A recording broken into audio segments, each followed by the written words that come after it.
സ്വാഭാവികമായി മുഖത്തോട്ട് അടിയാവും, തല പൊക്കി കൈ നേരെ ഡ്രൈവ് ചെയ്ത് പോകുന്ന വഴിക്ക് സിഗ്നൽ വന്നപ്പോഴേക്കും ഈ കുട്ടി പറയാണ് വണ്ടി എടുക്കാൻ വേണ്ടിയിട്ട് നിർബന്ധിച്ചു. ആ സമയത്ത് എടുക്കാണ്ട് വന്നപ്പോൾ ഇയാളുടെ ഫേസിൽ തുപ്പി. ആ തുപ്പിയപ്പോ ഒബ്വിയസ്ലി ദേഷ്യത്തിലായിരിക്കും അയാള് ഫേസിൽ അടിക്കാൻ ശ്രമിച്ചു. അപ്പൊ കൊണ്ടത് ഇവിടെ ആയിരുന്നു. അപ്പം മറ്റേ ബ്രെത്തിങ്ങിനുള്ള ഡിവൈസ് എന്തോ ആക്സിഡന്റലി സ്റ്റോപ്പായി, അങ്ങനെ സംഭവിച്ചു എന്നുള്ള രീതിയിലാണ് പറയുന്നത്. മാധ്യമപ്രവർത്തകൻ പറയാണ് നിങ്ങള് തുപ്പിയപ്പോ വായ അടയ്ക്കാൻ ശ്രമിച്ചതാണല്ലേ എന്നുള്ള രീതിയിൽ പറഞ്ഞു വെക്കുകയാണ്. നിങ്ങൾക്ക് നാണോ ഇല്ലേ മാധ്യമപ്രവർത്തകര്?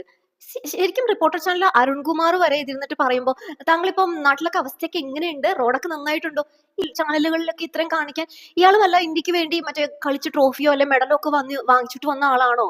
അല്ലല്ലോ.